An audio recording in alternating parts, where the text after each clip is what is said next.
Well, if everybody's ready, I'll call this meeting to order. The May 2nd City Council meeting, Friendswood City Council. I'm going to invite up Pastor Josiah Brown from Student Ministries at Friendswood Friends Church to bless us, and then remain standing, please. We'll do the pledges. Thank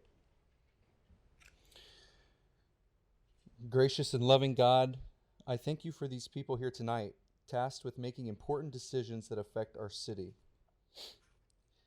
I ask that your Spirit might give them the wisdom needed to make the right decisions and to come up with creative solutions to problems of ever-increasing complexity.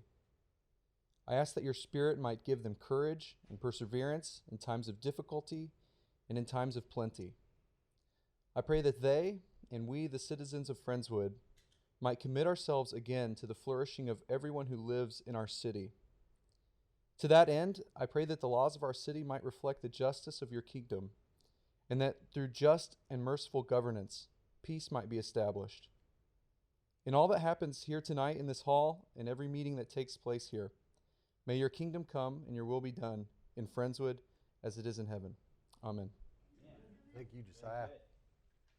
I pledge allegiance to the flag of the United States of America and to the republic for which it stands, one nation, under God, indivisible, with liberty and justice for all. Honor the Texas flag. I pledge allegiance to thee, Texas, one state, under God, one and indivisible.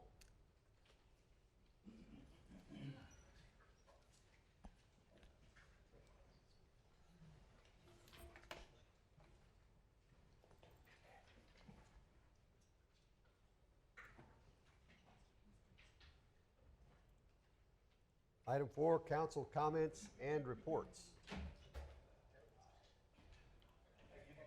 Any volunteers? Councilmember Rocky? Take your time.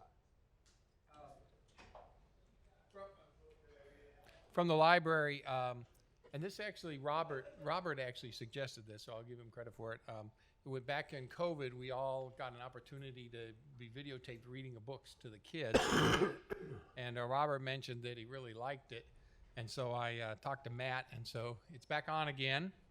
And so we're going to actually have live story time with Mayor Mike and the council members. And the first one is Friday, May 13th. And then there's another one on May 27th.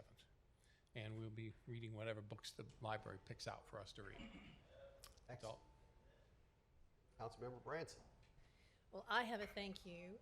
When I went to early vote on Monday, there were some folks that came in from the Harris County side of Friendswood, and they were not able to vote at the activity building because that was only for Galveston County residents. So I reached out to Murad, who reached out to Letty, and before the end of the day, I received a call that said there was a sign that was posted with the voting locations in Harris County, and also the electioneers had some handouts. So I just want to say thank you, Miss Letty.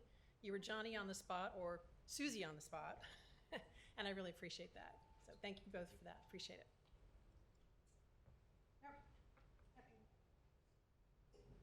Anyone?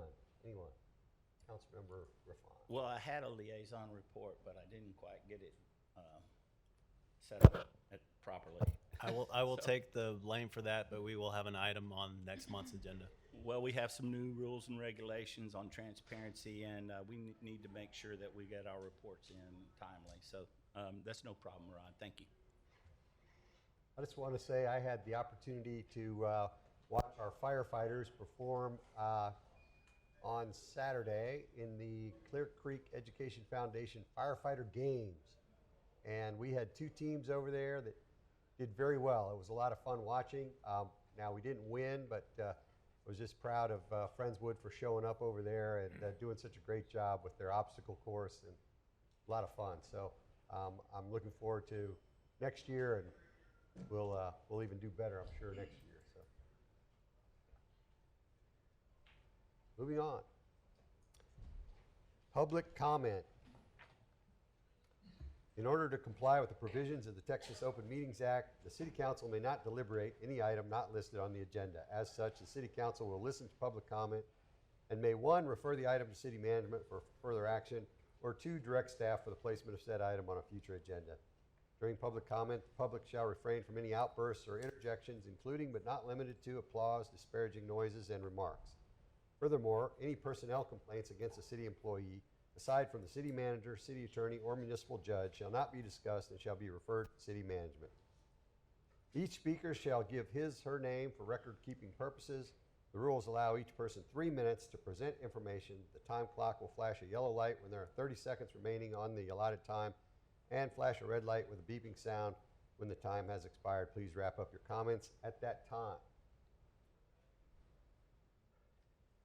Having said that, if people want to speak, please fill out a comment card back there and bring it up here to the city secretary. Philip Radiso. I didn't even see him. Oh, there you are. Looks like a hastily filled out card. You didn't put what you're going to speak about. I guess we'll find out. It rushing to get here after work, we used to have 2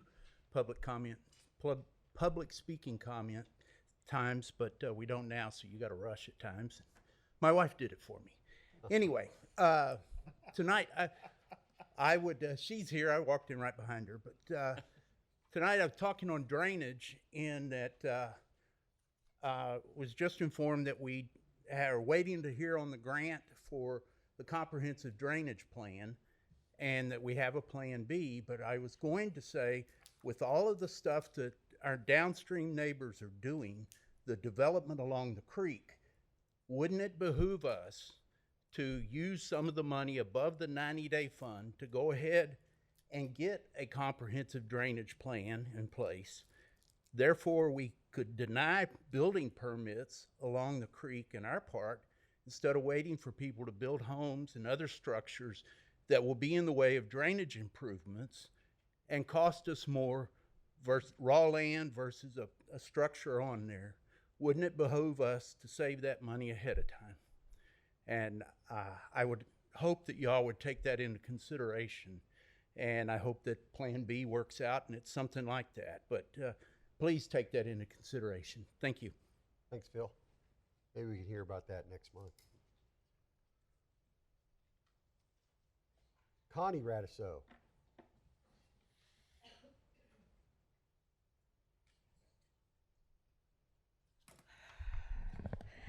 Hi, hopefully I have enough breath. My name is Connie Radiso. I live at 5327 Apple Blossom. I know a lot of people think that some of us have no vision for and are opposed to anything positive. I just want to share with you all some of my vision. I know the timing isn't right. Our plans for flood mitigation through Friendswood was a 15-year plan, and we've barely scratched the surface of what needs to be done. But I hope we keep this in the back of our minds as we talk about making this town a destination. The destination I look for Friendswood to become is not a Great Wolf Lodge or a Kemah Boardwalk, but a serene and sacred place for families to enjoy the beauties of our creeks and our parks, learn our Quaker heritage, and to know our history. Besides the great history of our founding, which is already being celebrated, I recently posted 8 articles on my timeline about cannons and an ammunitions box that were reportedly in Clear Creek and Coward Creek at a location that, funny enough, was named Harvey's Landing, where barges carried rice down the creek to Galveston. It is located near the old Public Works building, just over this direction. What a great place for a future park and kayak launch or pull-out location. We would then have one at 1776 Park, Harvey's Landing, and at Bay Area. We also have the old chimney right across Clear Creek at Oxnard Park. We have the Dixie Farm Road location by Pearland border that is slated eventually for mitigation, and guess what? Just south of that border was known as Clear Creek Crossing, the route for not only our Texian Army, but even Santa Anna, who was reportedly in Friendswood on November 29th, 1836, on his way to New Washington, now known as Morgan's Point. The Clear Creek Crossing is also believed to have been used as the Emancipation Trail route from Galveston to Houston. Sounds like something grants are made of. Even our worst stories, Tropical Storm Allison and Harvey, are stories that show just how strong Friendswood is. Those stories would be recorded and could be recorded and played back or documented and read for future generations.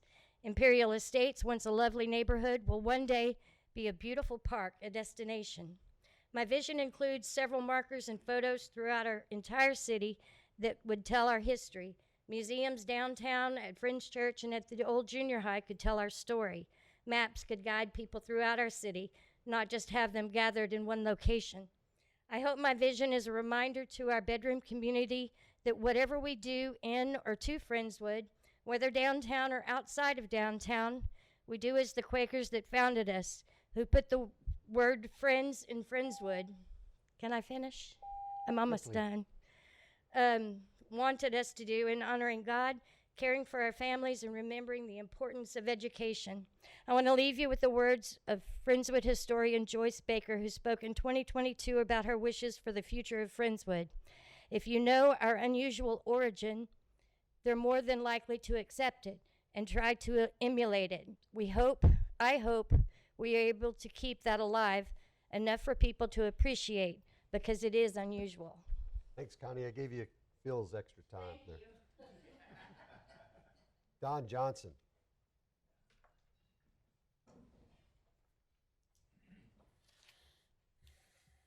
I'll hobble up here and thank you all for letting me come up and speak today.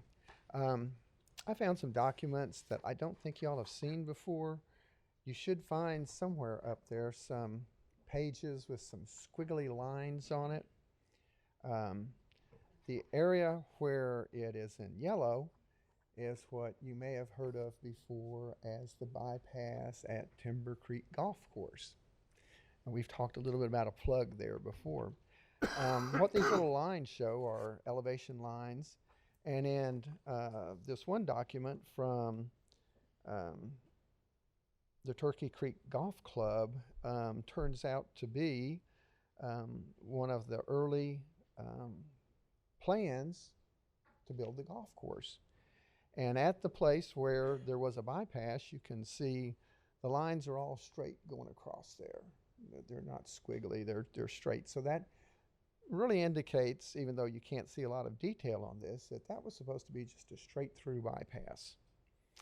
And what we got this week from an engineering study that was ordered by the Galveston County Consolidated Drainage District was another page, and in the yellow area, that's the bypass. But instead of the lines going straight across, you can see them bending in some different areas, showing where a plug exists. And this, of course, disagrees with the plat map and disagrees with the grading plan for the golf course. And I know many people have argued before whether that area there was ever supposed to have a plug in it or not. I think these documents lend to the case that a plug was never supposed to be put there. Was part of a road which was used to traffic, I think, construction equipment back between the forest and the golf course when that was being made, and then that plug never got cleared.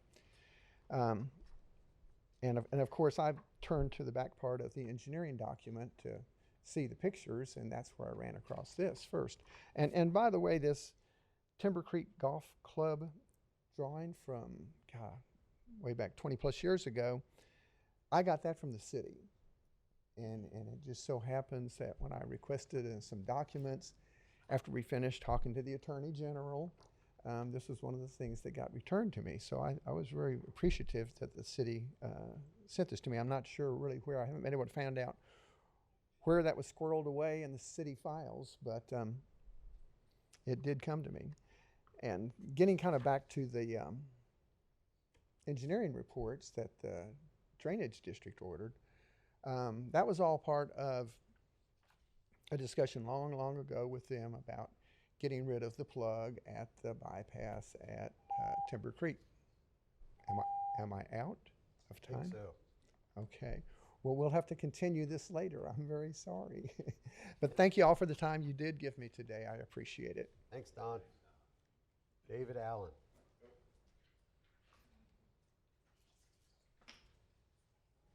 David Allen, 214 Inwood, Friendswood. I'm here to talk about the opposite of drainage, a backup water supply for Friendswood. Does anybody know where Friendswood gets its water from? Well, you can go online and find out. In fact, if you put in the phrase, Dallas flushed twice, Houston needs the water, we actually get our water from the Trinity River, which is the effluent of the Dallas-Fort Worth Metroplex. And especially during dry times, it is very highly concentrated. So, you know, buy your water filters, whatever, use them at home. But we used to get, what you have is pictures of two places that I know of. This is on the Galveston side of Friendswood. They are wells and pumps and tanks. There may be some, hopefully, other ones besides these two that I know of.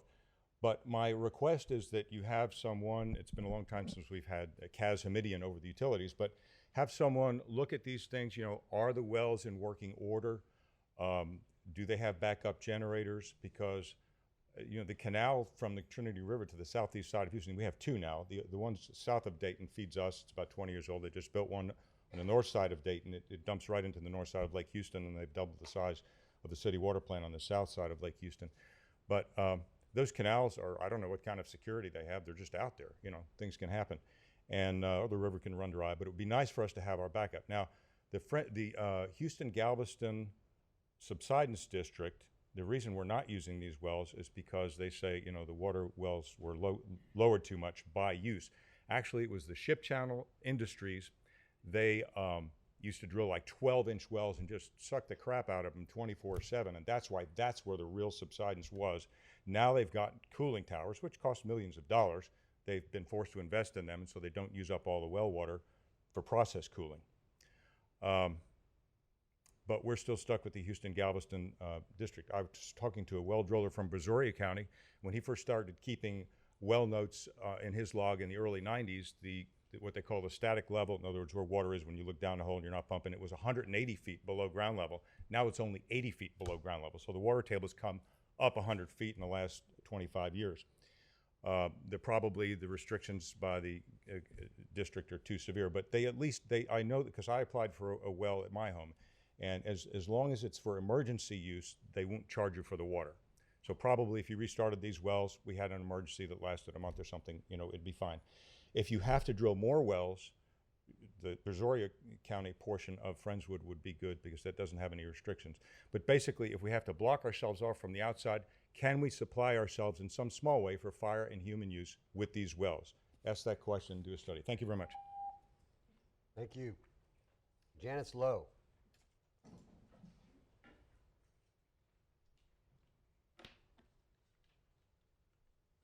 Good evening, Janice Lowe, 308 Pine Creek.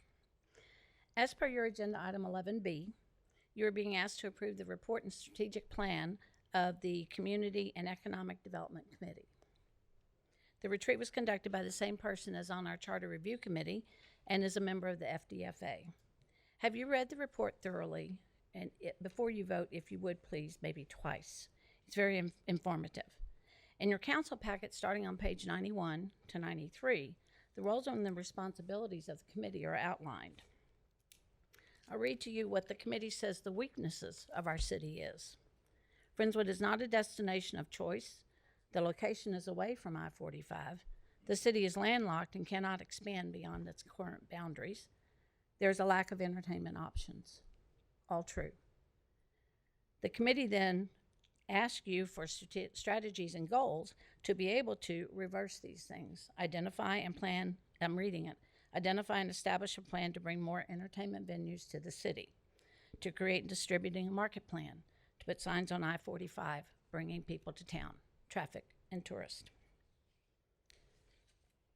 On item 8B, the agenda item form says 2 council members asked for the discussion of alcohol sales in the public parks on March 3rd. I'd like to know which 2 of you, if any, want alcohol sales in our parks. This is the 3rd time many members of this council has discussed this topic, and the policy of no alcohol sales has been upheld. You're discussing the alcohol issue and entertainment venues in the same night. That seems to go together, doesn't it? It is known promoters of entertainment events need sponsors, and sponsors make money through the sale of alcohol. Follow the money. If you choose the new path for our city, you are changing our way of life. You will have to redirect city staff from the mantra of service and protect to the mantra of control and contain, of new citizens turning off I-45, coming to our destination of entertainment. Take a look at the changes in the city of Kemah in the last 2 decades. My grandson, Austin Hill, and John Scott's son, Hunter, are graduating Texas A&M as 2 of the top 20 students in a class of 1,100 students in the Department of Agricultural Economics and Agribusiness. Lifelong friends, they both graduated from Friendswood High School in 2018. That is what Friendswood is about, families and education, since 1895. Please don't change the character of Friendswood and her citizens. We are a bedroom community, not an entertainment destination. And please keep our parks for our families and our children. And with the pastor, I pray for your wisdom.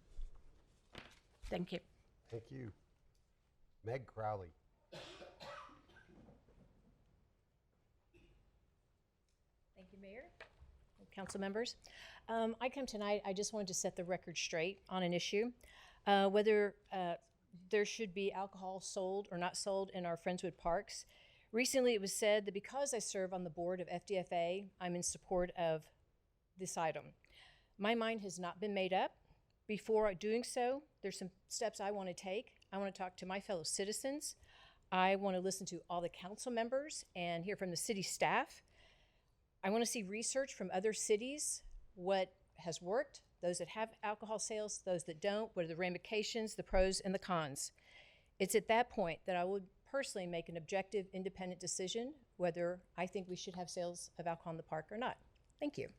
Thanks, Meg. Doug Kimball.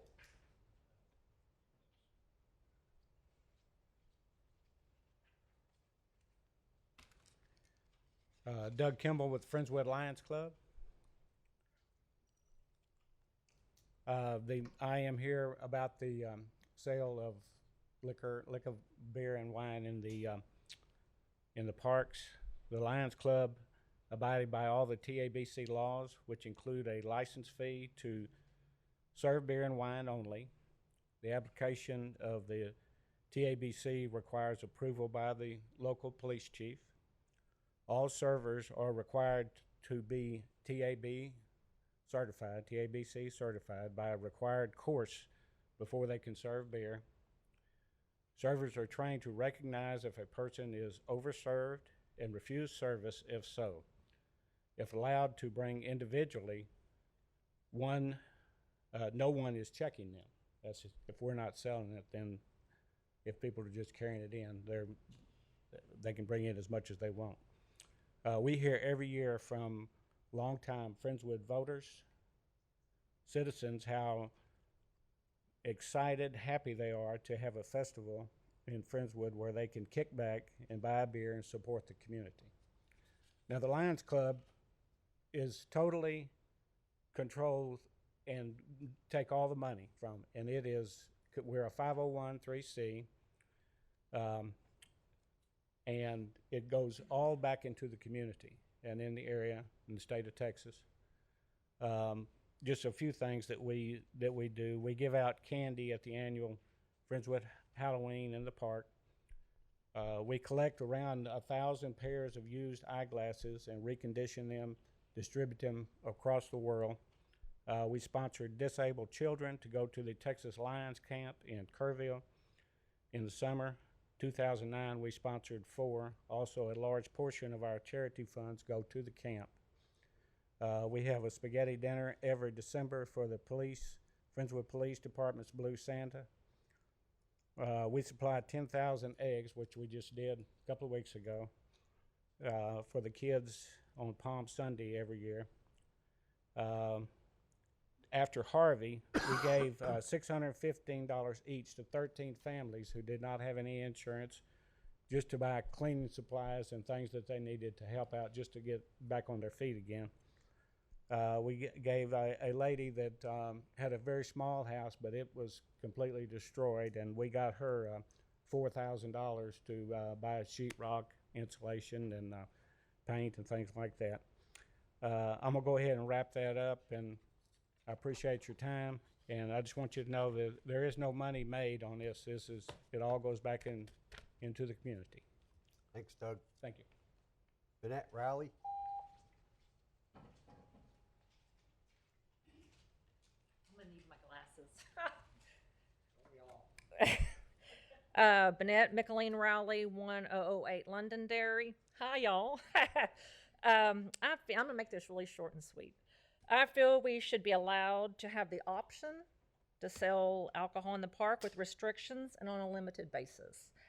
I trust all the elected officials and our city staff enough, and that's why I voted for y'all, to have them place the necessary guidelines to make it a safe, regulated environment for future events. Thank you. Thanks, Bennett. Faye Roberson?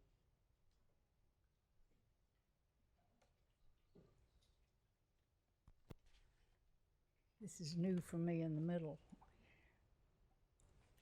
This was over there in the past, but anyway, I've got to talk fast. I've changed my speech several times. I was first going to just read you one from 3 to 4 years ago that Mayor Holland was here then, and so now I've changed my mind, and I practically disagree with everybody that spoke.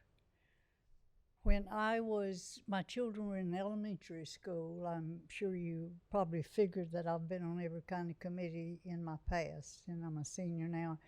But when my children were in elementary school, the principal of the school appointed a board of 7 back then because young people were just starting to drink alcohol.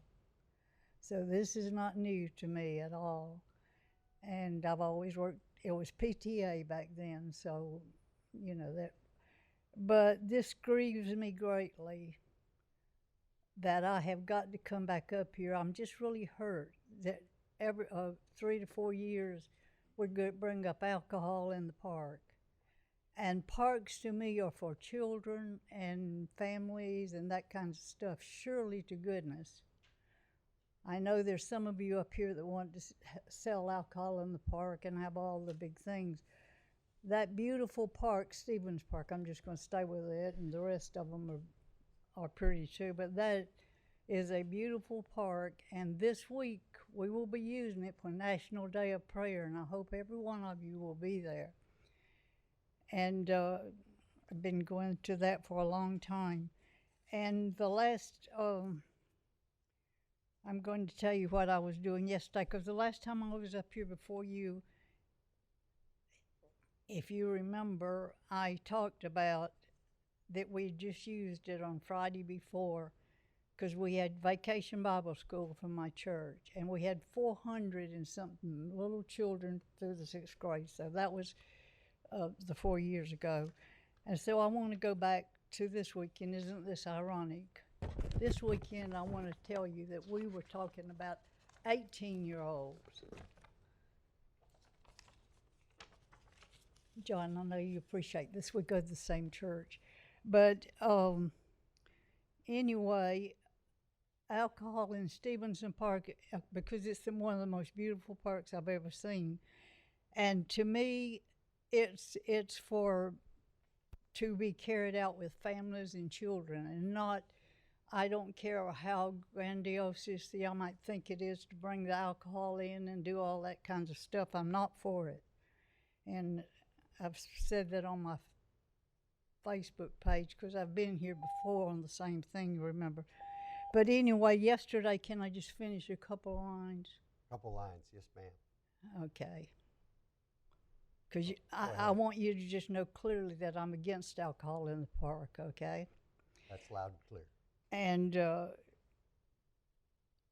anyway, yesterday that was made in church. The statement was made in churches. These 18-year-olds go out to decide what they're going to do. It popped in my mind, and I thought about tomorrow night. Here we are. Our council is bringing up alcohol in the park, and we have these lovely 18-year-olds, and we recognize some of our college students too. So, like I said, this is a hurtful thing because we're better than that. And I wanted to just read one other line that I said 3 or 4 years ago. That to me, we're leading from behind, talking about all this alcohol and stuff.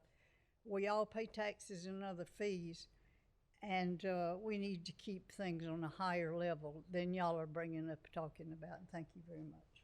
Thank you, Faye. Item 6, special recognitions and acknowledgements. Present the City of Friendswood 5-Star Spirit Award for the first quarter of 2022 to Renee Ibera and Stephen Ray.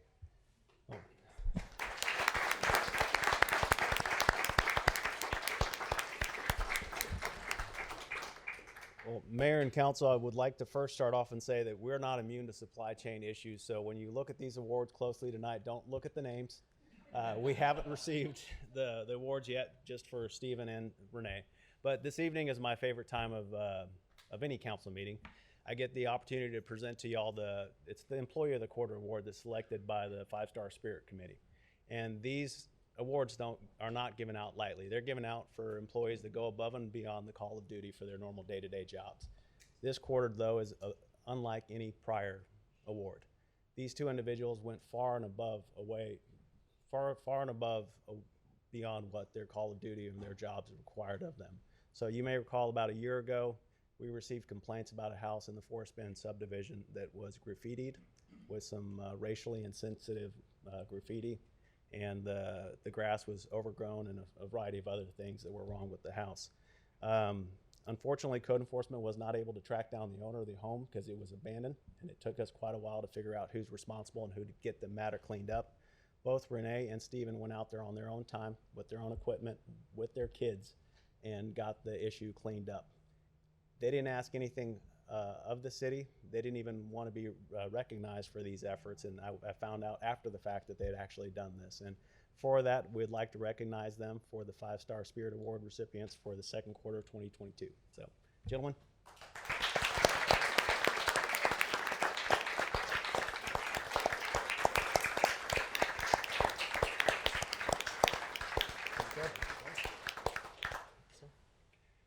So, in honor of your gracious and giving heart and servant leadership, we'd like to present y'all with the 5-Star Spirit Award. And if you would like to say a few words, please do.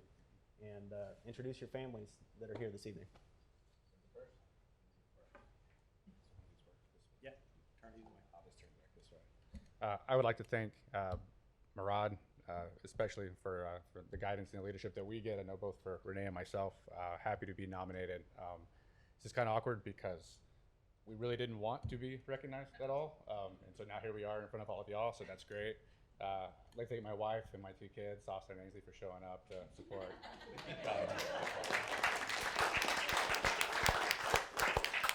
I don't know if Chief is still here, but he did make the crack that they showed up just so somebody would say something nice today about their dad, so that's awesome.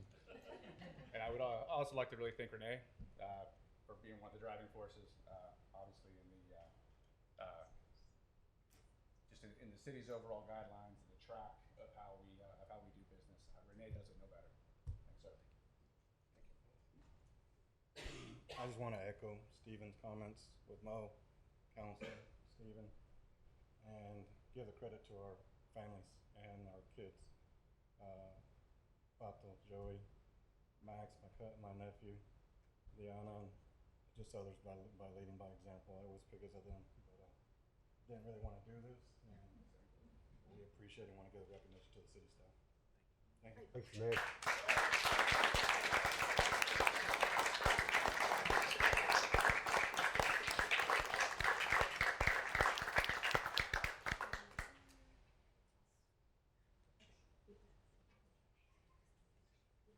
I got to tell you, Renee, a couple times you've heard from me, there's a crack in this sidewalk or things. And those things, I'm always so impressed, those things are fixed in like 3 days, right? So I'm starting to think, well, of course, he's going to, answer the mayor. And so I start telling other people when I see little issues, I say, hey, call the city and tell them about this. And, even if Richard Sasson calls it in, it gets fixed in like 3 days. So. Yeah, oh yeah, yeah. Even if he calls it in. Renee, you are one in a million. Yes, definitely. Well, while we brag on Renee, I'm going to brag on Stephen also, because I have a friend and a brother in the Masonic Lodge on the Harris County side whose neighbor abandoned their property, and there was trash everywhere. The grass had grown up crazy, and he was calling me asking for help with the situation, and I called Stephen, and he said, well, we'll find out who's responsible. We'll take care of it. Well, the next thing I know, Stephen was out there, and I'm sure Renee was probably helping him too, but he was also doing the same thing again. He was mowing it himself, and so this isn't the first time that he's done that.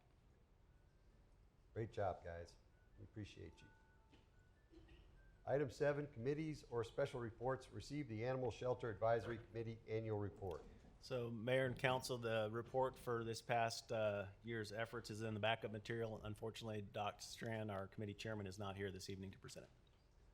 Well, that's impressive what they're doing. I sure appreciate Doc Strand and Robert Lee and all the folks that work out there. They do impressive work. I read the impressive numbers, how many intakes they have in a year, how many dogs and cats they pick up, and even wild animals and livestock. John, some of your livestock get out? No. 4 livestock animals were apprehended this past year. So, they're doing amazing stuff. That's great. Okay, item 8, work session topics. Receive and discuss an update regarding the capital improvement projects. Hill. Oh, it says presentation by Deputy Director of Engineering. That's a typo. That's a typo. We got the Director of Engineering. Good evening, Mayor and Council. I'm here to give you a update on our capital improvement projects. And I did want to let you know, Samantha will be following up next month with the updates on drainage. Hopefully we'll have some things rolling next month, including the award of the detention basin project for Forest Bend Park. So hopefully that all works out with the people we're working with over at Harris County. So wanted to give you a real quick update. Gotta hold your mouth right. It'll help to turn it on. So, first update real quick is the an update on the fire station. If you've driven by there, you've seen that the dirt work is ongoing. The contractor is currently working on the underground utilities. They'll be boring across the highway with the water line that will be serving the property here pretty soon. We're looking at a completion date at this time of July 2023. Next is our public safety building. That kicked off, the construction did a couple of weeks ago. Currently, the building pad is underway. And on this project, we're looking at a completion of April or maybe May of 2023. Next is the Blackhawk facility renovation and shelter. We are currently working on construction plans for that project, or those 2 projects.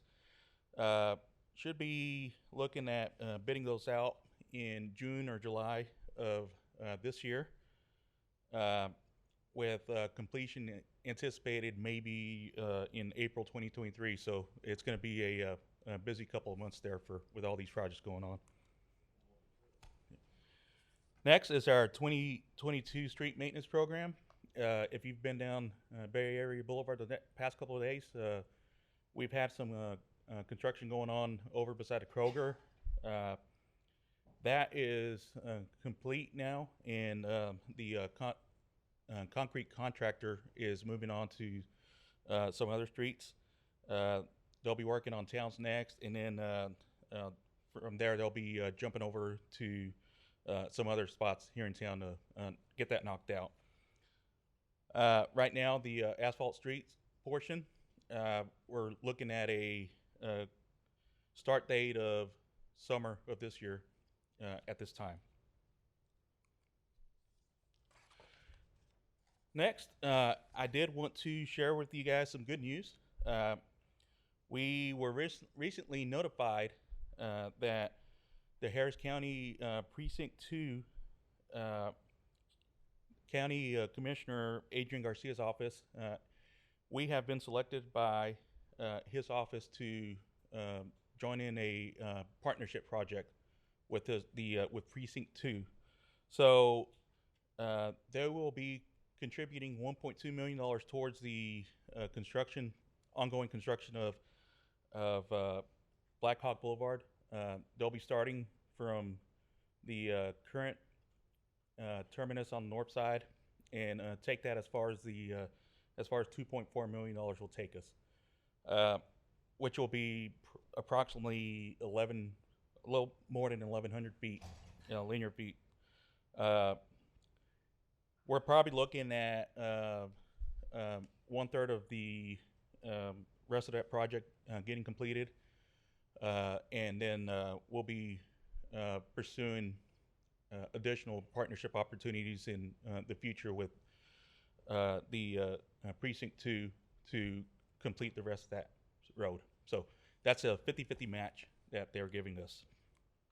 And I think they said that they could only come up with 1.2 million this year because they're shortening their fiscal year. They're going to a new fiscal calendar. Correct. So they only had 6 months. They only have a 6-month fiscal year this year, but soon next year they'll come back and hopefully we'll score well or Correct. rate well with them again, and we'll get that project completed.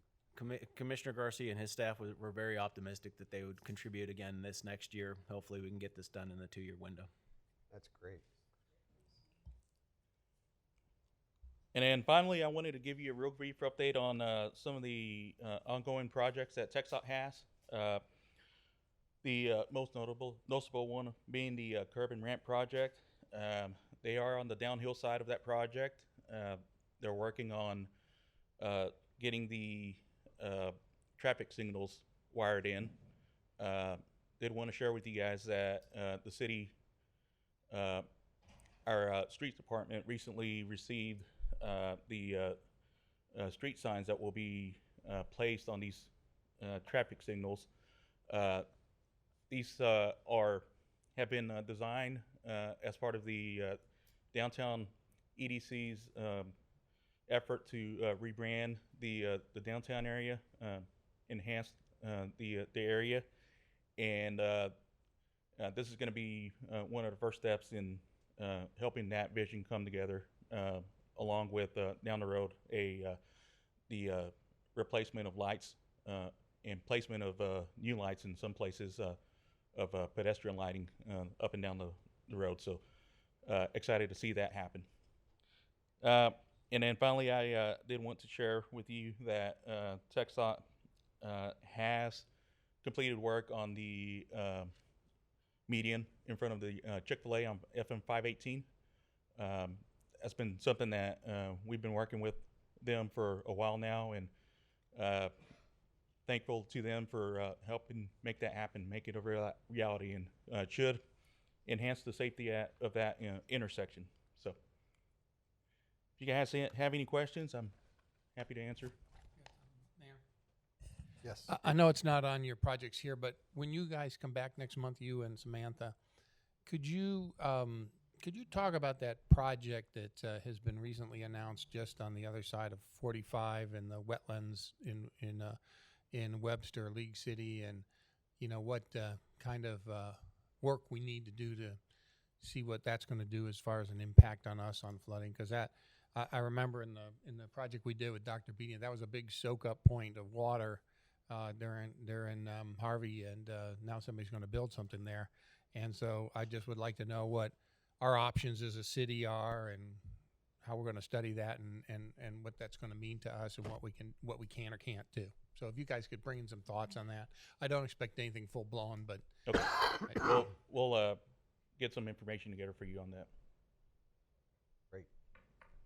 Thanks, Hill. Thank you. Item B, receive and discuss a presentation regarding alcohol sales in public parks. Yes, sir, Mr. Mayor. There's been a lot of discussion on this topic over the last several months, and most notably a number of comments this evening. Our current park rules allow for the consumption of alcohol. You're allowed to bring alcohol to the park under certain conditions. First, it cannot be contained within glass containers. The alcohol that's possessed or consumed cannot be at an event that's geared towards minors. So you can't do this out at Renwick Park during Little League and youth baseball. You can't do this out at the sports park during softball, so on and so forth.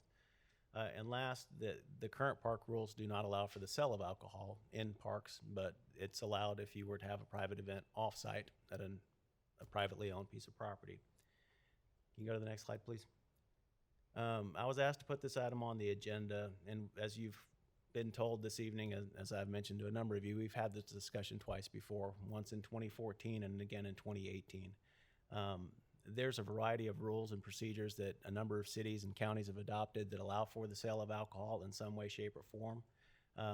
This evening, I don't want to get bogged down in the discussion as to what set of rules are appropriate or what set of rules are not. I need a consensus from council if they want to even move this item forward before we expend any resources to go down a pathway. If it's not embraced by this council nor the community, there's no point in having a further discussion. So the list of cities and counties that you have on the screen, the column in the middle represents the cities that currently allow for the sale of alcohol in public parks in some way, shape, or form. I will caveat both the city of Pearland and Pasadena. Their current rules don't allow it, but they have had some exceptions made in times past in which they will do it with a permit.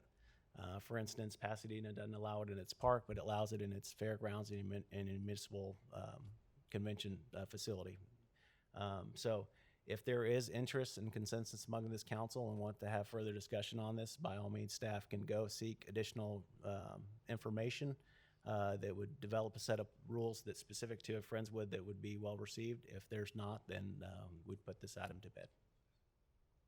Well, I'll lead off. I think, we wouldn't be discussing this if there weren't some members of our community that asked for us to bring it back up.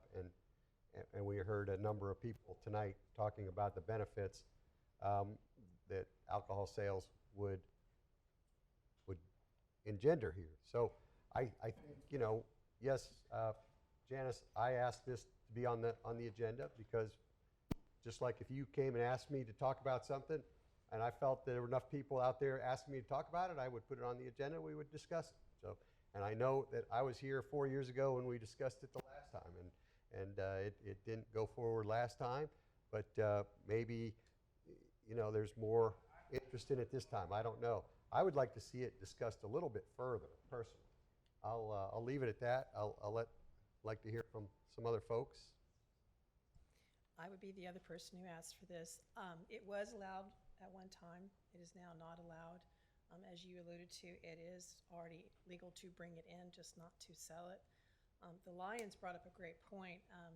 The one and only big festival we have, they collect all the funds from the alcohol sales, and it goes right back into the community. And that's good things like eyeglasses, sending children to camp, things like that. So I like the fact that it's not being frivoled away. It's actually going back into our community for a good cause. But I, too, would prefer to hear from every aspect of our community, I'll be honest. I would like to have representation from all the different citizen groups, schools, city, staff, nonprofits, what have you, because I don't think that we want to force this on anyone, but if there is enough interest in allowing this, again, as it was once upon a time, then I would be open to hearing on a limited basis. I don't want anybody to think that this is going to be opening the floodgates and we could do this at any time. I don't think I would be in support of that, but I do know that there are communities that do allow it via a special use permit, and I think that would be something that I would be interested in finding out more about that. So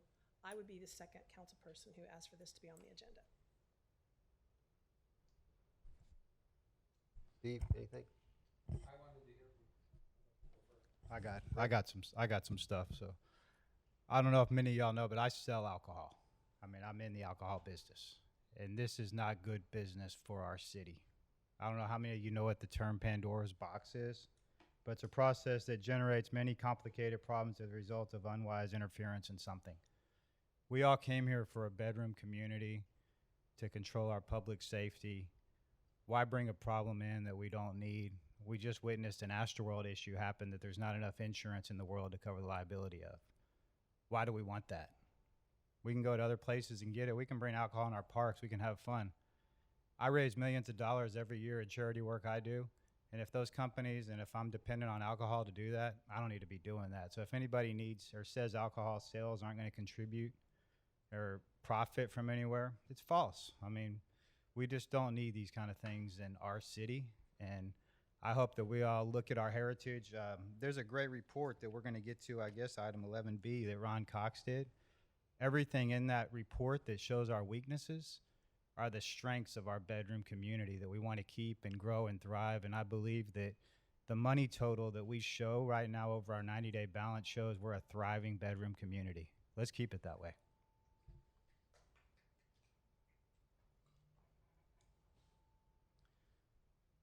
Councilmember Scott. I may have to cough. I'm probably going to have to cough. You go first.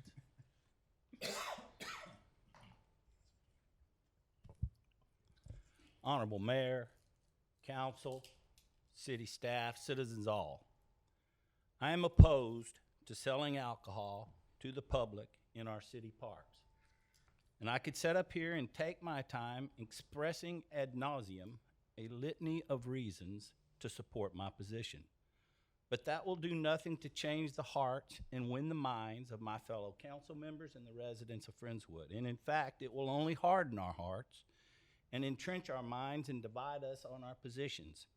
No, I would rather like to take my time and discuss an opportunity to address a clear and present need in our city and the possibility of nonprofits and private investors acquiring some land that could accommodate their wishes to have events within the city limits of Friendswood and sell alcohol to the public, all the while addressing a clear and present need of our city. Though I'm opposed to selling alcohol in our parks, I am not opposed to the private property owners and developers selling alcohol to the public under the guidance and the rules and regulations of the state of Texas and the city of Friendswood. I want to apologize up front for being vague, but too much specificity could only derail this opportunity, and I believe there is a real opportunity. Also, lest I be accused of self-dealing, I have no written agreement or option to purchase this land, only an assurance from the owner he will sell the land for less than what it is currently listed for. And I assure you I will not benefit in any way financially if the transaction prevails. I can hear everyone right now. How will the city benefit, and what will the city have to give up to benefit from nonprofits and private investors purchasing the land? 2 weeks ago, the landowner met with Murad, James, Tony, and myself to discuss the possibility of the city buying this land. The city has land in proximity and at present could use a part of this land to enhance public safety and expand its current infrastructure to support the current and future land use commensurate with the growth of our city. Unfortunately, though all three of us wanted to buy the land, there is no way we could come up with the funds in our budget to support the purchase of the land. And furthermore, we realized this purchase would require bond funds and a bond election to come up with the necessary funds, a proposition all three of us were unwilling to support. What I am envisioning is not a public-private partnership, though I personally believe in them and that public-private partnerships have a place in municipal development. What I am envisioning is an economic development infrastructure and incentive package that would allow the city a permanent easement, an encumbrance running with the land, free of charge, of approximately 5 acres, and a share agreement to accommodate the current and future infrastructure and public safety needs of the city on the privately owned property. I cannot, nor would I, attempt to negotiate this package in public. Therefore, I would like the opportunity to visit with the mayor about this property, and if he agrees with me, then I would ask him to place the opportunity on the agenda for a discussion in executive session with the entire council. I would like to meet with Brett Banfield and the directors of FDFA and other nonprofits and or private investors whom are more qualified than I to come up with the cap rates and the cash-on-cash returns needed to make something like this purchase a feasible deal, all the while remembering a significant portion of the infrastructure, lighting, and permit fees may be borne by the city for the free and shared use of the land to accommodate the infrastructure and public safety needs of the city. What I do not want is a year from now looking back in the rearview mirror and wishing we would have taken advantage of this opportunity. For once it is gone forever. As they say, time is of the essence. This is a time for vision, to think bigger than we have been, and see a field of dreams and believe it. If we build it, they will come. I believe in consensus building over divisions. If we can, let us work together to see this vision become a reality. Thank you. John? Well, it's like deja vu all over again. I mean, Councilman Rocky and I have been through this now. It's our third iteration. So, to your point, it won't go away. So, regardless of what we do, it's not going to be here today and gone tomorrow. It seems as though it's an every 4-year ritual that there's members of the community that want to try to sneak this through. Every time before this, the vote has been the same way. The item 11B that they put together is the same document, the same argument that was made 8 years ago, 4 years ago. Destination city, you don't see anything if you turn right off of 45 headed south, and it's not what we are. That's not who we are. And if enough people get into the community that want to build a destination city and have all these attractions centered around alcohol and live music, well, then run for council. Quit pushing it through, hoping that you get enough support. Actually run and support your ideas. We have sat here, I have explained for 11 years. The citizens in our community love the fact that it is a bedroom community, that is one of the 10 safest cities in the state, that it is one of the 10 best school districts in the state, that their children can go home after school, stop by a fast food joint, get to practice, go by Walgreens and get Band-Aids, go to bed, and get up and do it again. That's what they enjoy. That's what made us what we are. That's why we are a top 10 city. If we have a desire to turn into some destination town where there's concerts every weekend, guess what you're not going to be? A top 10 safest city. It's impossible. The best police department on the planet can't stop a guy in a parking lot with a crowbar. So for 11 years, I have been up here championing the fact that we are a community that is built on values, built on principles, and that we want our children to thrive in a community that is centered around their being productive citizens. And that's what we've done. That's what we've been for as long as I've lived here, 1980. My children were beneficiaries of a tremendous school district. That doesn't just happen by chance. That happens through leadership and making difficult decisions. The frustrating thing to me is that it always comes back. And I just hope that the fabric of this community will continue to put people up here that will push back against this garbage. That's all. There you go, John. Well, I don't think you can say that we're trying to sneak something through, John. I mean, this is a democracy, and when people want us to talk about things, we talk about them, and we're talking about it, that's for sure. Trish? Yeah, I'd like to say something. Thank you. Well, there was a vision 20 years ago. Harold Whitaker first talked to me about it, about creating a park and school land that neither entity could afford to provide for our students, the school district or the city. And fortunately, and it was my honor to get to be part of the creation of that vision. And I still hold that vision today. So Centennial Park has places that only probably very few people would know if they were actually standing on school property or if they were standing on city property. Because we did that together, even infrastructure, roads. Some people may not realize the football field is the city's, but the track is the school district's. There are just things that were created so that the city could have access to and the school children could have access to. And the park was built with the focus of providing more playing space for our youth in the community. So it's in my heart, I will never support being able to sell alcohol at Centennial Park. I just can't do it. You're going to have to give me the grace on that.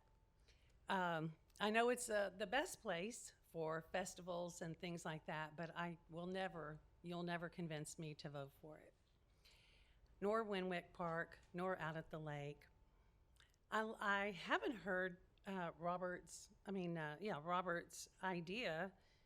I don't know, hearing it for the first time, I don't know that I would support the city spending money on land for a festival park. But maybe that if that's something that the city really wants, we could talk about it. I think I'd rather have a different place rather than Stevenson Park. But, and I thought, what about some of the buyout lots? I don't know how much there is. I'm just throwing that out. It just came to my mind. So I don't even know if that's a viable option, but that's land the city already owns. I would listen to a proposal if the majority of this council wants to do it at Stevenson Park for a very limited number of times through a permit with a lot of parameters. I applaud what people like FDFA have done over the years. I am a true believer that the appearance and the upkeep of your city coincides with behaviors and who is attracted to your city, just like in a neighborhood. If the houses are overgrown and unpainted and junk cars in the yard, you know what happens to a neighborhood, and we don't want that with our city. And I've seen a lot of improvement in the aesthetics and of our downtown especially, but all over the city. And there's a lot of research about the benefits to that. And a lot of people around the country have learned that, and I don't have to get into it. You can read it and research it yourself. But the equally important part of that is the sense of community. So bringing people together so people can know one another is something that I support as well. And so the chamber, Keep Friendswood Beautiful, the senior citizens, the city, FDFA, all of those people that are organizations that sponsor things to bring people together in the city, I think is a very good thing for the mental health and for the safety and security of our city. So I think you have to find a balance of those things. And I want our businesses to be thriving. I don't want to have to, ask the same small business owners to contribute to everything we do, which is what happens and has been happening for decades. And so it's good when we can get more money through cash register sales, more money in sales tax revenue. It helps the homeowner.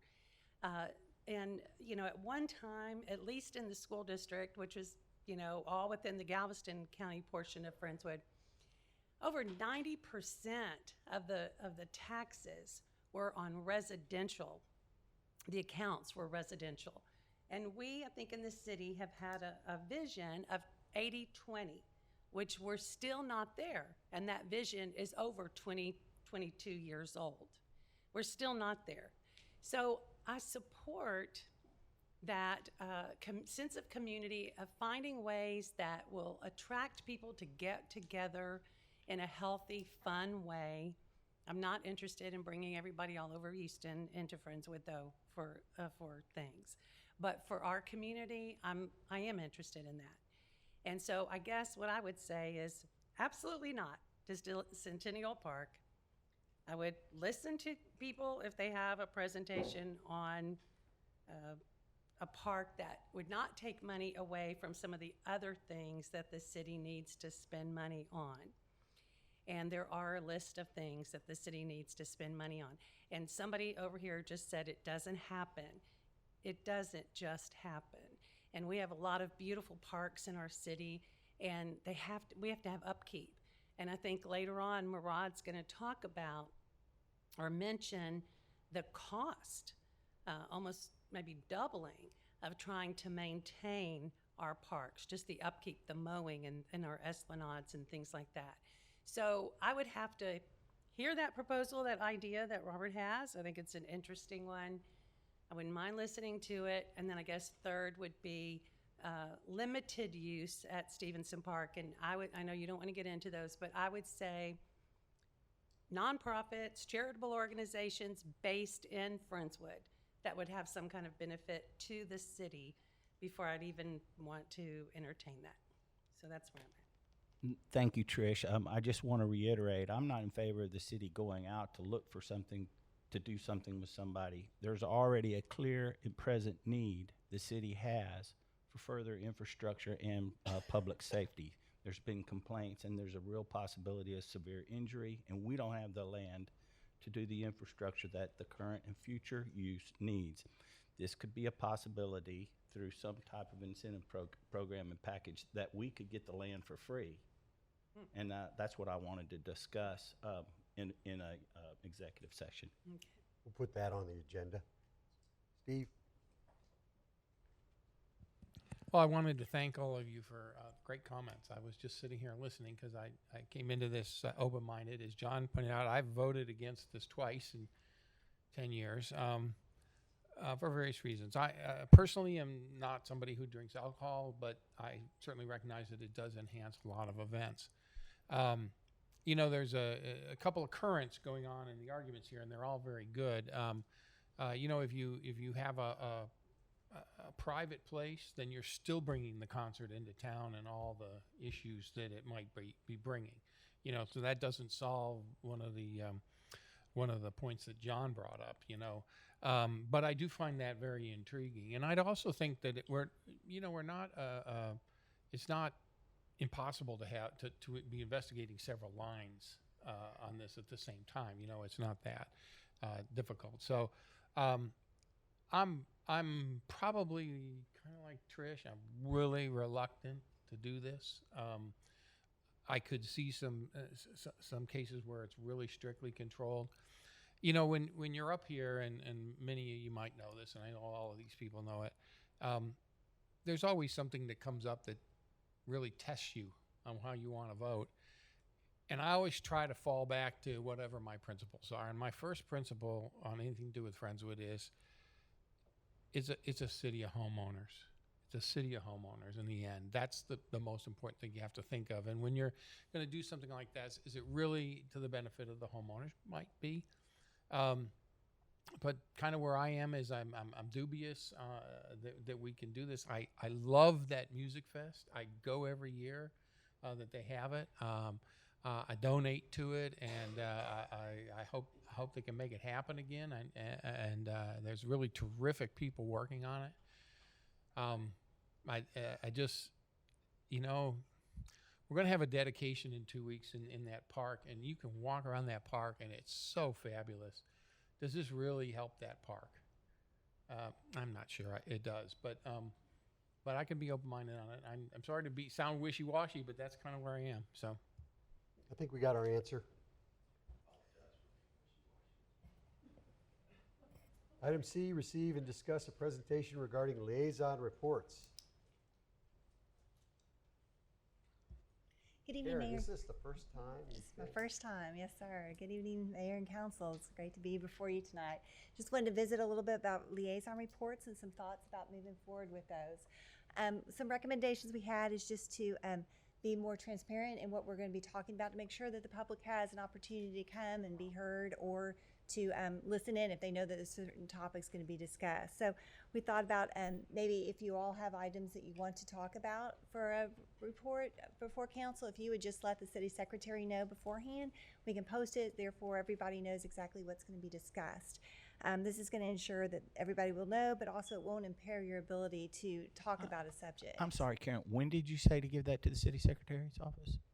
So we didn't establish a timeline, but we probably should do it the Tuesday before the meeting, just to give us a heads up and time to research things if they're Okay, yeah, because I thought it was that Friday at 5 o'clock, so I'm not sure.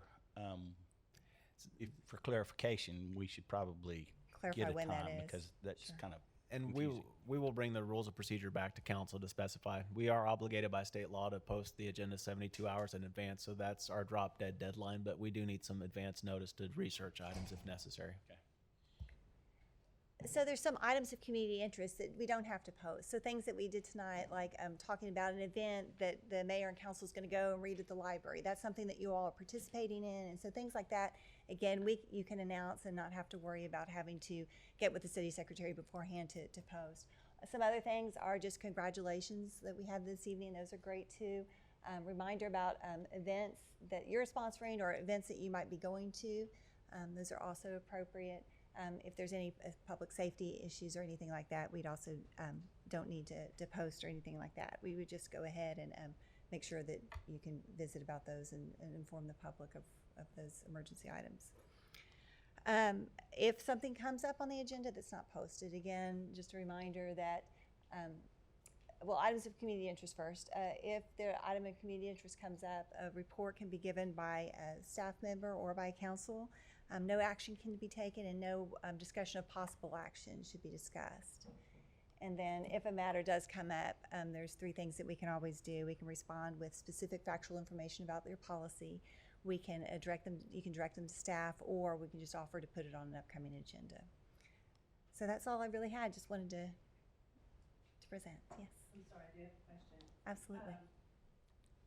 And I apologize because it might have been on one of your slides and I missed it. Maybe you could go back like 3.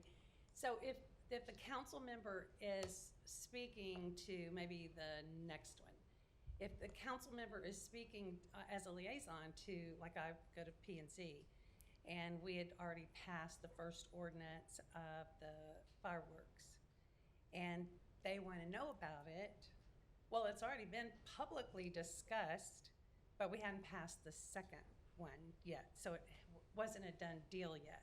So I hesitated that night, looked at you, remember, and said, I'm a little confused, I'm not sure. But I'm thinking we discussed it in public. If I just gave what was passed and an explanation of what was passed and presented and passed, but it has to go for a second reading, that would be okay, right?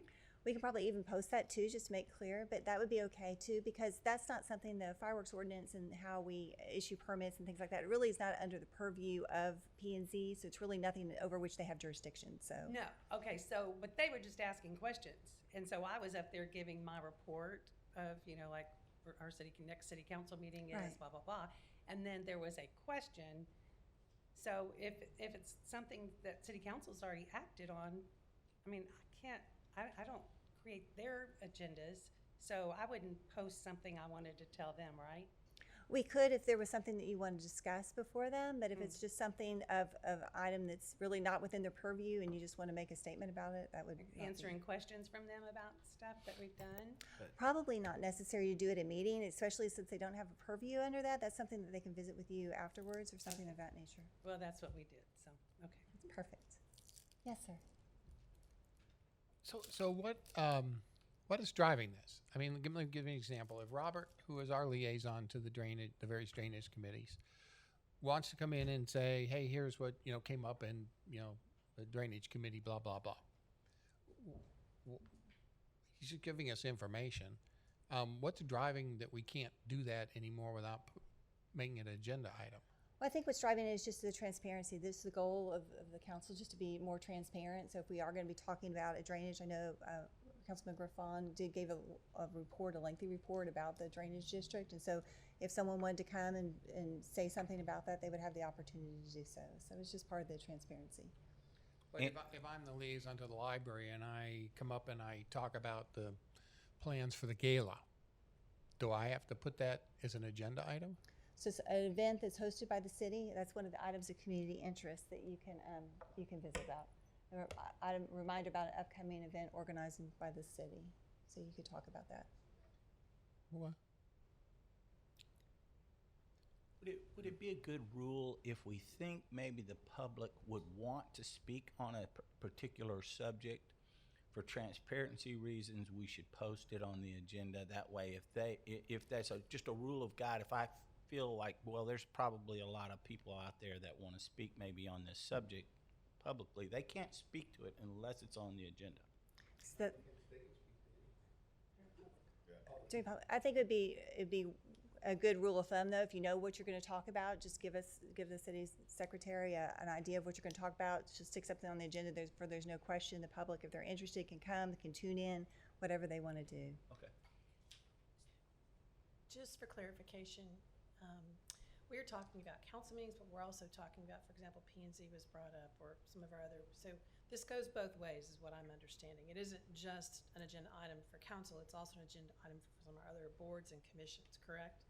Right. So council liaisons reporting back to those boards or commissions, it's during public comment only, is what I'm understanding. Unless you make it an agenda item, right? That's correct.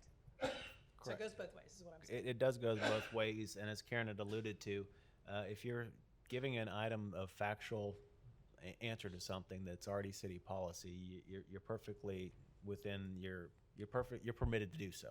So if they ask Trish, did the city pass a fireworks ordinance, you can say yes, because if it's passed, it's adopted.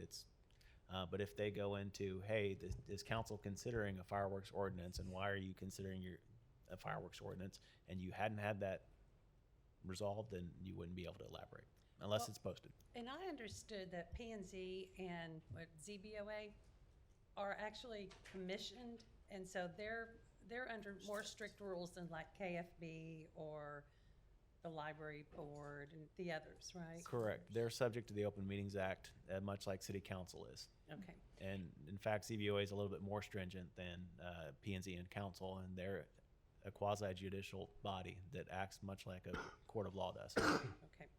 And the other thing I was going to say, so if someone slips and like Steve Rocky and says something about the library or whatever, Just a probability thing. as long as no one else says a word about it, I mean, really, we're okay, right? It should be okay. We're just trying to be more okay. transparent in what we're doing. Okay, So that's- preferable, we're let's be transparent. Let's post if we know we're Not going to be that we're talking about something.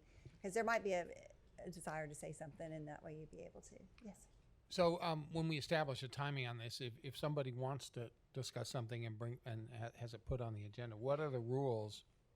Are they the same rules that govern any other agenda item? In other words, let's say Robert wants to bring something up, and the mayor says no. I mean, what's the options? So as city manager indicated, we are going to be talking about the rules upcoming. So there might be some changes, and you can figure out what that should be. Right now, what we're doing is liaison reports. You're able to come and talk about. You don't need two people to put it on the agenda or anything like that. You would just be able to call and say, for my liaison report, I want to talk about X, Y, and Z.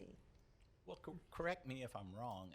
Like if the mayor does not want to place something on the agenda, I can get an overrule on the mayor if I seek 2 other council members and they approve it, so we have 3. That overrules the mayor, and that can then be placed on the agenda. That's correct. We haven't really applied that to liaison reports because Well, you're and able to we've talk never about it. applied it, yeah, because he's always been very amenable to what we wanted to post on the agenda, and especially he leads the agenda items. But that's how we overrule the mayor, correct? And that's the way you can stick something on the agenda if the mayor just does not want to put it on. That's correct. Talking about a mutiny over there? No, Somebody better take their shoes off. no, you've always really been good about putting everything on the agenda. Great, thank you so very much. But that, I think, was the rules on how to overcome it. I understand. You're right. Item 9, request to vacate easements 1309 Falling Leaf Drive. I now call to order this public hearing regarding a request to vacate 20-foot drainage easement and a 10-foot drainage access easement for maintenance located at 1309 Falling Leaf Drive, Friendswood, Galveston County, Texas. Good Becky. evening. Yes, sir. Good evening, Mayor and Council. This request is to vacate a 20-foot drainage easement plus a 10-foot maintenance easement for the drainage easement. It runs through the middle of 1309 Falling Leaf Drive. There are no drainage facilities in the easement, and the Drainage District has issued a letter of no objection stating that they will not need that easement for anything in the future. Very cut and dried. There being no one signed up to speak on this item, I now close this public hearing and move on to item 8B. Consider the first reading of an ordinance approving a request to vacate 20-foot drainage easement and a 10-foot drainage access easement for maintenance located at 1309 Fallen Leaf Drive, Friendswood, Galveston County, Texas. Motion to approve. Motion and a second. Any further? For clarification, that's 9B. I'm sorry, yeah, 9B. 9B, yeah. We spent enough time on 8B. I'm sorry, Yeah. that was a typo. I think this is I'm sorry, sir. He's good. We know. Okay. I have a motion by, I'm sorry. I was second. distracted It over was here. Trish Hanks. Trish Hanks, and a second by Steve Rocky, approving item 9B. Any questions or comments? All in favor? 7-0. City Manager's Report. Yes, sir. In light of the lengthy discussion to this point, I will be really quick. Spring Sparkle event was held this past April 9th. We had a number of residents show up and drop off a variety of junk, for lack of a better term, that they no longer needed, and some items to donate towards the KFB garage sale. As you can see in the numbers below, there were quite a few items that were dropped off, and they raised $1,000 from the garage sale. So well done to our Parks Department to keep Friendswood beautiful, and the volunteers that showed up, as well as the high school students that showed up to help out this time. The library is gearing up for their summer of fun activities. There are a number of events that are taking place this month. The festivities will kick off officially on Wednesday, June 1st. With a story walk, glitter tattoo artists. So if you're into that, please go by the library and get yourself a tattoo filled with glitter and some fun snacks. There will be activities throughout the entire summer, weekly events for kids and adults of all ages to participate in. So we encourage folks to come out and visit our library. Concerts in the park start this Friday. The high school band will be out there. My son will be out there playing jazz renditions with the high school band, so we're excited about that. I am particularly looking forward to June 17th, Guns N' Roses, my absolute favorite band as a child. We'll have a Guns N' Roses tribute band out there. If I'm wearing a Axl Rose t-shirt, don't make fun of me, but I will be out there enjoying the festivities. Wig, yeah. You don't think I could pull it off? Youth Fishing Derby. This is a fun event for kids ages 16 and under. We will be out there Saturday, May 7th. We will have loaner rods and equipment and bait out there for kids to participate in the fishing tournament. There's no registration required as long as you meet those age restrictions. So, Councilmember Rocky, please don't go out there and pretend to be a kid. And I'm joking. Update on general development throughout our community. So I was asked to give a brief update on both commercial growth and residential growth in the city. You've already heard from Chairman Joe Matranga last month and P&Z the number of plats and rezoning and site plans that they approved this past year. But on the commercial side, getting into particulars, we've approved a site plan for Red Ball Oxygen. This is an industrial use off of Beamer Road, between Dixie Farm, or FM 1959, and FM 2351. You will start seeing some construction activity very soon. They did extend a water line, an 8-inch water line out to the property here a few months back that the city participated in. Ocean Seafood or Sushi and Ramen will be built out near Friendswood Grocery, right there off Shadow Bend and FM 518 in downtown Friendswood. Tropical Smoothie Cafe, as well as Avalon Recreation Center over there in at the backside of between West Ranch and Sterling Creek. Statistically, we've issued 76 new housing permits in Friendswood. The valuation of the building structure alone, land not included, was roughly $445,000 for a total of $33.8 million added to the tax rolls next year, not this year. If in comparison to last year, we have 20 more permits issued this time of thus far through the fiscal year as compared to last year. On the commercial side, we have 46 new commercial structures and build-outs throughout the city, starting from October 1st through April. This is 16 more than the same period last year. On the screen, I have included a land plan for Georgetown. This is the old Bullfisel property south of the PSC gun range. The vast majority of the property beyond Friendswood is in League City and Alvin, so just south of us and just to our east.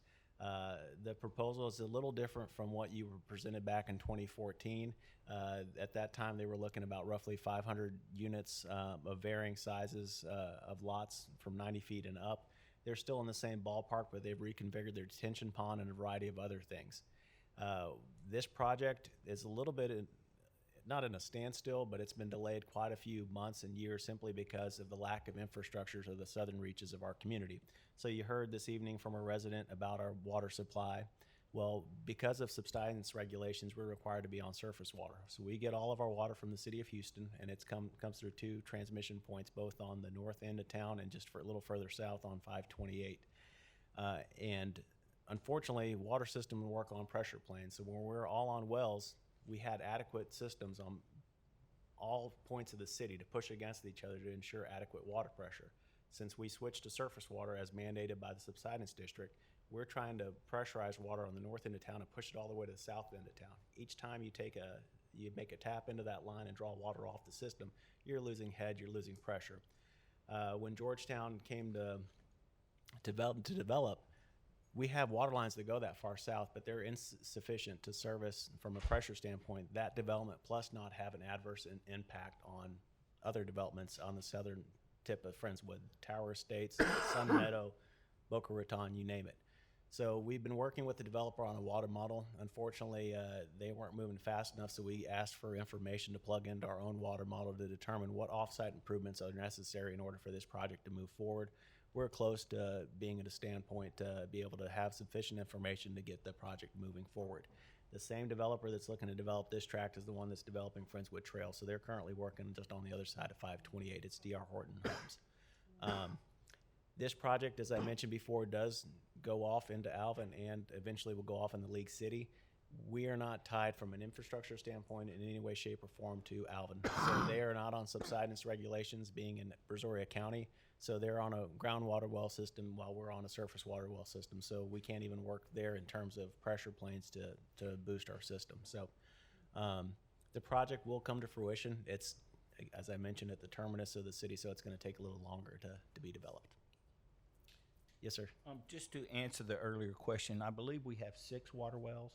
We do have 6 water And wells. in cases of emergency, and during the Arctic freeze-uri, we did enact some emergency measures with our water wells, correct? That is correct, and the wells are exercised daily, so we ensure that they work for that very reason, to make sure that they're operational in case of emergency. But if it's not an emergency and we draw water from that well, the disincentive fee is over $5 a thousand gallons. So it's very much cost prohibitive for us to operate those on a regular basis. And that's an issue with the subsidence district. Correct. Yeah.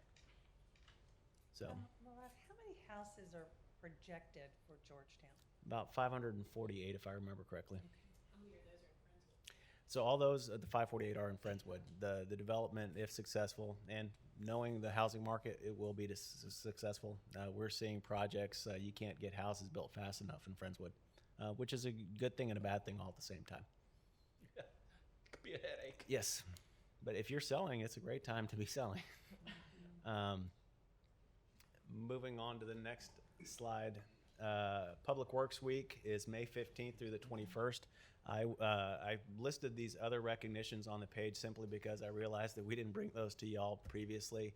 I know the mayor's looking to do a proclamation for Public Works Week, and thank you to Renee and your team for all that you do in our community, not just from keeping us going, but they're also emergency personnel to make sure that we're operational during emergency events. Also in May, we had International Firefighters Day. Building Safety Month is the whole month of May. National Municipal Clerks Week, the 1st through 7th, which is the week we're currently in. Hurricane Preparedness Week, the 1st through 7th. National Police Week, the 15th through 21st. Thank you, Bob, to you and your team. Receptionist Day, the 13th.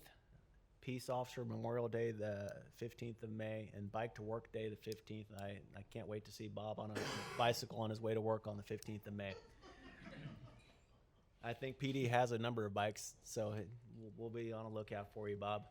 And I missed it, but in April we recognized our telecommunication officers, which are vital to public safety, the week of the 10th through the 16th.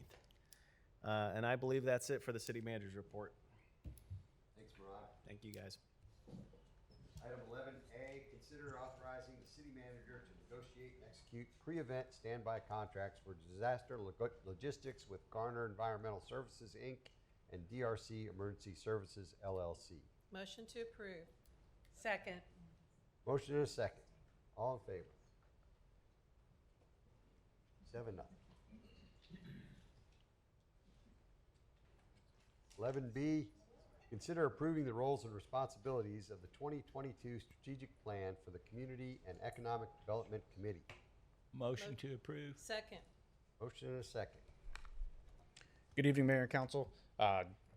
CEDC, Community and Economic Development Committee President Jennifer Whitley, since her apologies, she was not able to make it today. She felt ill this morning. So fortunately for you guys, y'all get me. The Community and Economic Development Committee, or CEDC, has gone through kind of a reiteration from a previous group. They were down to just barely a membership of 4, and now they've built it back up to 7 over some past appointments in the past 18 months. In doing so with the new group, along with having some of the more established members, a retreat was kind of an idea that was tossed out as something to help everybody kind of gel together as a new group and figure out if any of their roles, responsibilities, their mission key elements, if anything would maybe need to be updated or tweaked based upon the new group. And the backup material that was provided was the results of that retreat and how Ron Cox with Ron Cox Consulting, for lack of a better term, kind of built them up and then kind of broke it down to what they believe that their roles are within the committee, and along with some mission elements and a very lighter mission statement than what was previously there. Their only tweak to the roles and responsibilities was just a word or two, just to kind of make it more up with the times. If you have any questions, I'd be happy to help, try to answer those, and thank you. Thank you, Stephen. If I may, I'd just like to make a couple of comments. CDC worked really, really hard, and as Stephen described, it was almost to a shutdown mode. And I've been very, very excited to see that there are those who've been on this for a very long time, and then there are new members, and they've all come together. In this retreat, they really did work hard. And then, by the way, Ron Cox donated his time on this, so this was a gift back to this group. So I just, hats off to this group and Jennifer's leadership. They've really done, I think they've done an outstanding job, and I'm excited about the new things that they'll be bringing to the table. Yeah, I'm excited too to see the direction that they're taking. Anything else? Any other comments, questions? All in favor? You can see my comments on item 8B, because the agenda of this is the same as that, to make this a big destination city. That's their goal. Bring in as many people as they can. They want a big shining star when you turn off a 45. Can I That's the just goal. say one thing, John? No, I'm not What done with they're- my comments. I apologize. That's the goal. That's the goal. So I would caution all citizens to be leery of a government that tells you they need more commercial to offset property taxes, because as we know, governments never offset property taxes, right? But they use these plans to devise, we need more commercial because that'll give the taxpayers a break. It never happens. You get a break in this community because you have a fiscally responsible city staff that keeps cost under control and does a tremendous job budgeting. That's why. So resist bringing outsiders into the community and making this a destination city. I would just like to comment that this is not about making Friendswood a destination city. This is about doing things that Friendswoodians would enjoy doing. Even if you're out in the country, Schulenburg, Hallettsville, they have little festivals every single weekend. And people, and Trish alluded to this, it's good for your community to be able to get together. It's like our concerts in the park. So I don't think anybody's looking to make this, at least in this EDC, I did not hear these comments, anybody's making this a destination city. It's more about doing things that Friendswoodians are looking for. And I think during COVID, we saw that where people were in lockdown. And we saw where people were having to spend their time at home. And there weren't that many options to go out to eat or for any kind of entertainment. So I think what we're looking for is things for ourselves, not for those beyond our borders necessarily. But when you speak about those beyond our borders, Friendswood is already sandwiched between League City and Pearland, and we already got those folks coming up and down Friendswood Drive. So they're already here, which has been great for our sales tax because they're spending their money here, and we're beneficiaries of the sales tax revenue going up, which has been great. But I just want to be really clear. I didn't pick up on that they're trying to make Friendswood a destination city. So I just want to try to calm those fears. I don't think that's what we're about. I think we're about having some things for our citizens to enjoy and spend their free time doing versus driving into Houston or down to Galveston or other places. Spend their money right here in town. That's exactly right. I applaud this group, that is there to make this the best Friendswood we can have and attract businesses downtown, restaurants that our Friendswood residents want so that they don't have to drive over to the mall to go eat at whatever's over at the mall. They can stay here in Friendswood. And so I applaud this group.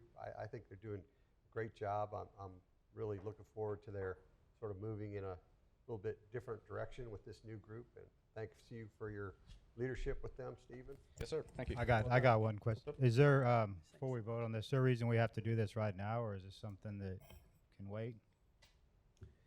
This is not a time-sensitive matter, and it's the strategic plan and visioning that the committee had established for themselves. Obviously, like any committee, they would like some reassurance from council that they're in support of their actions. If there's not, and there's something more specific that y'all want them working on, they would gladly take that input. But I will say they have done far more this past year and these last 6 months than they have done in the last 10 years, in my personal opinion. So I would encourage them to continue in that vein. But if there is something in particular that you want them to look at, they'll gladly do so. So can I say something too? So when I read this, I didn't read that we were trying to become a destination city like a Kemah or, those kind of things.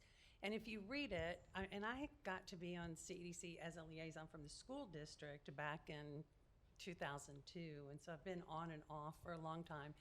But this was bring relevant and diverse businesses to Friendswood. Well, yes, we want that. We want to help that. Retain existing businesses in Friendswood. These are their strategic goals.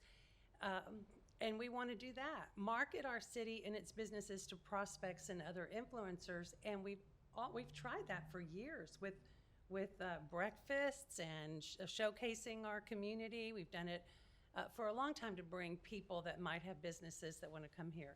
Identify and build talent capable of expanding and sustaining the business community. Of course we want to do that. And ensure a business-friendly city. So I remember the day when Friendswood did not have a business-friendly reputation, right or wrong.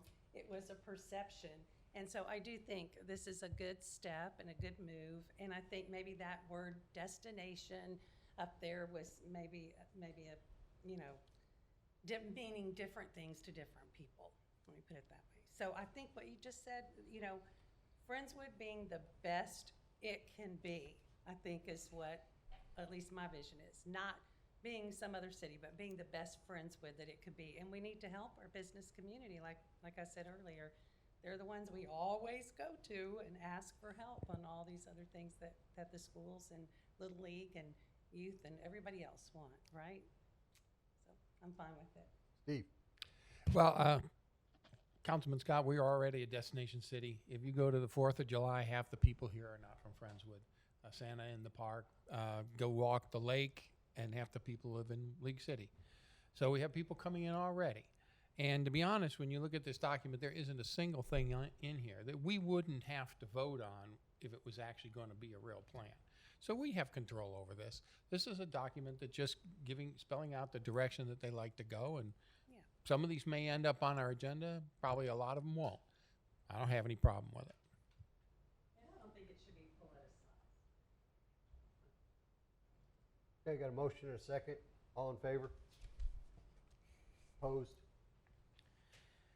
Mr. Mayor, before you move on to the next item, we were mistaken on the public hearing. There was somebody signed up to speak on the vacation of an easement on Yes, I Falling had Leaf. Ross Eubanks at 1309 Falling Leaf, Oh, the applicant? the applicant Oh, himself. I apologize. Mr. Eubanks, you're good to go. You already lucked out. I'm good. You're Yeah. good. You Sometimes sure you don't it's wanna better oppose to it? be this way. Okay, no, that's my fault. I'm sorry, Mr. Eubanks. I don't know what happened there. No, sir, it was, again, today it was me. I didn't move fast enough for you. So I'm sorry about that. And tomorrow is your birthday. I know, it's 45. I'm just getting calm down, sir. Whoa. Okay. Item C, consider appointing Miss Grace Blasingame and Miss Paula Matranga to Keep Friendswood Beautiful for a term set to begin immediately and end in November 2024. Second. Motion and second, all in favor. I wanted to make it. We have a Matranga takeover here.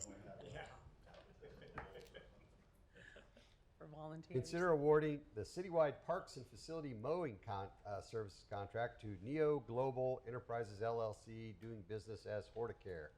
Motion to approve. Second. And Mr. Mayor, if you would allow me, about a year and a half ago, we were under contract with a firm by the name of Yellowstone Inc.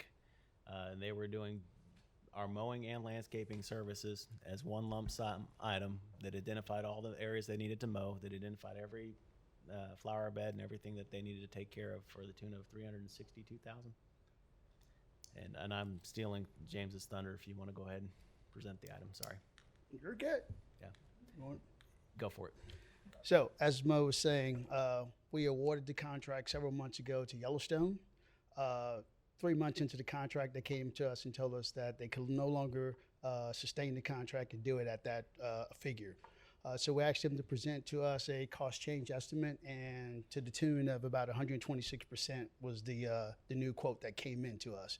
About $750,000+ was the new quote.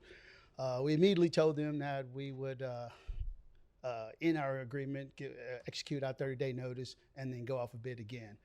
We thought, city staff assumed that and thought that would be best if we were to break up the mowing and the landscaping into two separate bids to see if we can get some better cost savings.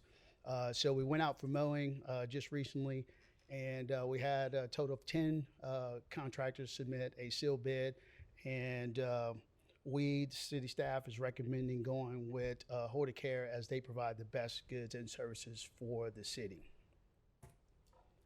And that was 314. And is that that's right? just mowing, correct? That is just mowing. That Did we is get correct. other bids on the landscaping? We did.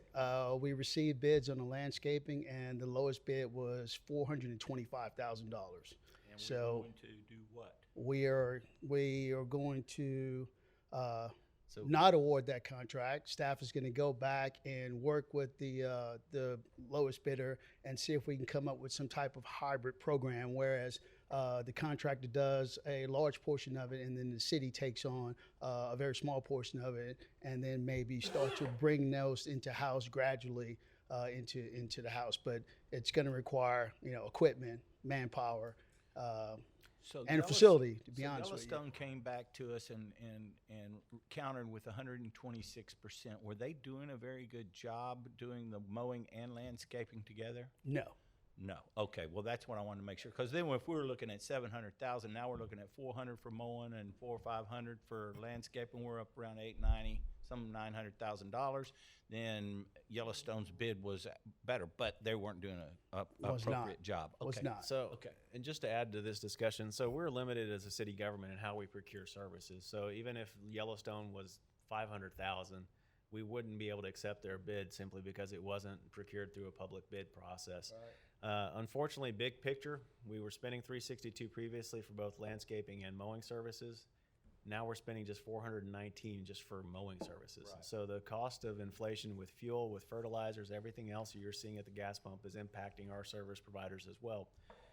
And we're going from a service that was 362, and if you do both, to 800,000, and we don't have the cushion in our budget to able to absorb those costs. So James is correct. We are looking at a hybrid solution on the landscaping side.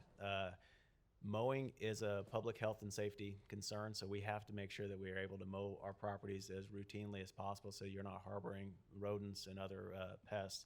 Our flower beds may not be changed out as seasonally as we would like them to be until we come up with a more sustainable approach. I can't come to y'all next year and say, hey, I need 800,000 for this services, because that's nearly 3 pennies on the tax rate. So we do have to come up with a solution that's sustainable. So if you know folks that want to volunteer to take care of our We flower got 2 new beds. people on Keep Friendswood Beautiful. No, but it is a concern of ours because, again, it's not just parks. We have concerns and budgetary pressures in other departments. So the hybrid plan is to do more ourselves and to do less frequent changes of the beds that we have. Do we have the current equipment needed to do? So we're looking at equipment purchases too on this hybrid plan. Along with personnel. With personnel too. Yeah. So we haven't fully vetted this out just yet. We're giving council some visibility, obviously, because the mowing contract is one that we need to execute. But we're not prepared to give you a solution just yet for the landscaping component. Was Yellowstone, was the contract up? It was not. So They were 3 months into the contract. There is no.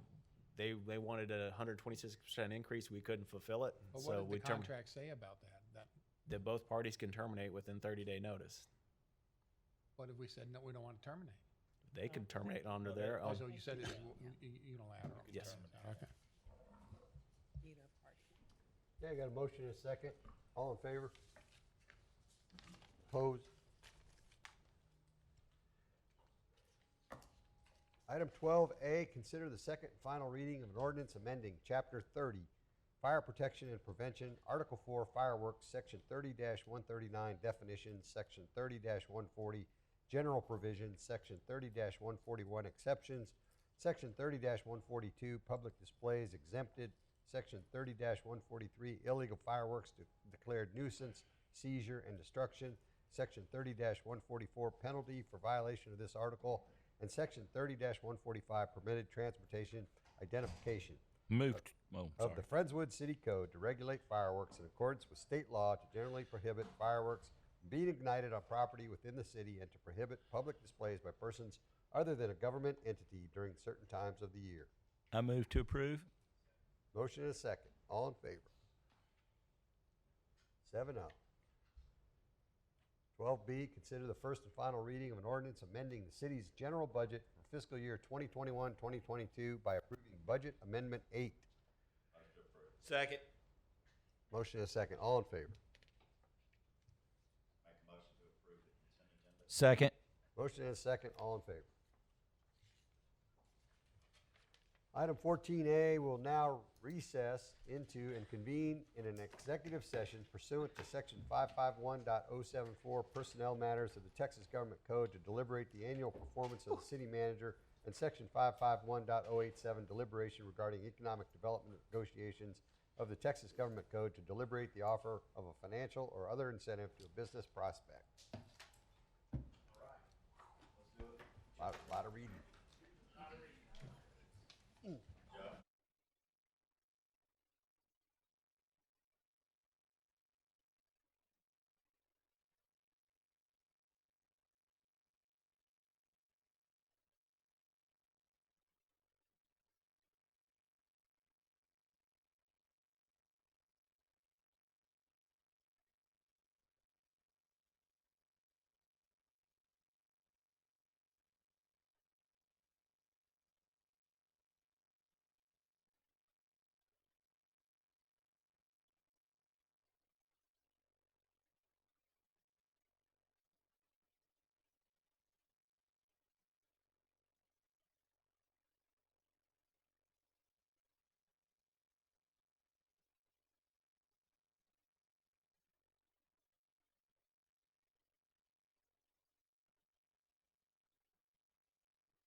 No. Item 15, action items related to Peer executive pressure. sessions. You're the last. Thank you, ma'am. I now reconvene our open meeting of the Friendswood City Council and announce that in accordance with section 551.102 of the Texas Government Code, no action was taken in executive session. Item 15, consider and take possible action regarding the city manager's annual review. I'd like to make a motion, we give the city manager a 3.5% raise. All in favor? Thank you, guys. And Aye. thank you, Mo.